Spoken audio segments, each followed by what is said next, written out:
ഞങ്ങളിതേം കൊണ്ട് അംഗൻവാടിയിലേക്ക് പോകാൻ കേട്ടോ. തീറ്റയും വാങ്ങണം. അതിന് മുമ്പ് അങ്ങനെ ഒരു ക്ലാസ്സും കൂടി ഉണ്ട്, ലൈഫ് സ്റ്റൈലിനെ പറ്റിയിട്ട്. കൊച്ചിനാണെങ്കിൽ ക്ലാസ്സിന് പോകാൻ തീരെ താല്പര്യമില്ലായിരുന്നു, മടിയാണ്. ഇന്നലെ മുതൽ ഞങ്ങളോട് മോന്ത വെറുപ്പിച്ച് പിണങ്ങിയിരിക്കുകയാണ്. ക്ലാസ്സിന് പോവില്ല മമ്മ, ഞാൻ പോവില്ല, കുഞ്ഞാച്ചി പോക്കോന്ന് പറഞ്ഞോട്ട്.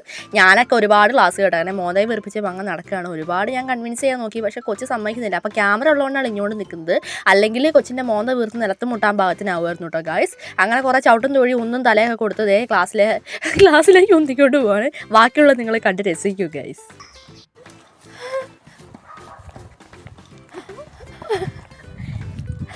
അംഗനവാടി ക്ലാസ് കേൾക്കാൻ പോകാൻ മടിയാണ്.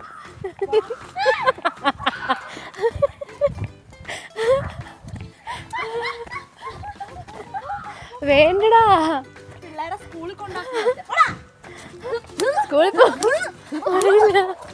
സ്കൂളിൽ പോകാൻ മടിയില്ല,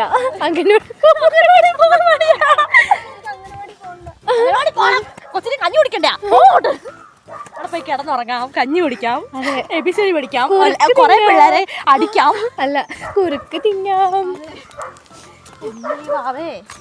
പൊക്കോട്ടോ, അമ്മ പുറത്ത് നിൽക്കാം. അമ്മയല്ല ചേട്ടൻ, അടിക്കും, വേഗം പൊക്കോ. ഗായ്സ്, അങ്ങനെ പശുവിനെ അടിക്കുന്ന പോലെ കൊച്ചിനെ വടിയും കൊണ്ട് അടിച്ചടിച്ച് ലാസ്റ്റ് അംഗൻവാടിൻ്റെ ഫ്രണ്ടിൽ ഇത് എത്തിച്ചിട്ടുണ്ട് കേട്ടോ. ഇനി കൊച്ചിനെ ഉന്തിത്തള്ളി ക്ലാസ്സിലേക്ക് വിടണം. അങ്ങനെ നമ്മൾ വന്നപ്പോഴേക്കും കുട്ടികളെ ആരെയും അങ്ങനെ കണ്ടിട്ടുണ്ടായിരുന്നില്ല. അപ്പോൾ എല്ലാവരും വന്നുകൊണ്ടിരിക്കുകയാണ് ഗായ്സ്. അപ്പം 11 o'clock നമ്മുടെ ക്ലാസ് പറഞ്ഞേക്കുന്നത്. കേട്ടോ, ഈ കൊച്ചിനെ ശരിയൊന്നും കാര്യമില്ല.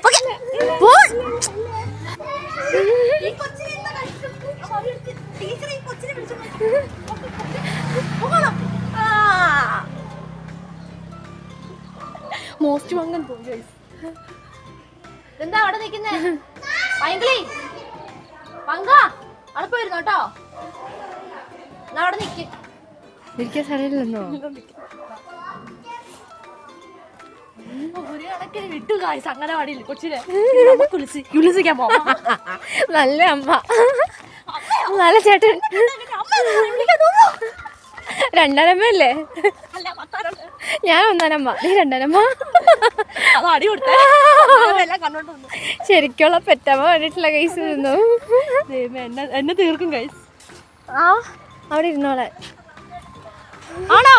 ആ, പെട്ടു കൈസ്. ഇനിയിപ്പോ അമ്മയും ക്ലാസ് കേൾക്കേണ്ട അവസ്ഥ. എടാ, നീ അറിഞ്ഞോ? ഞാൻ പെട്ടു.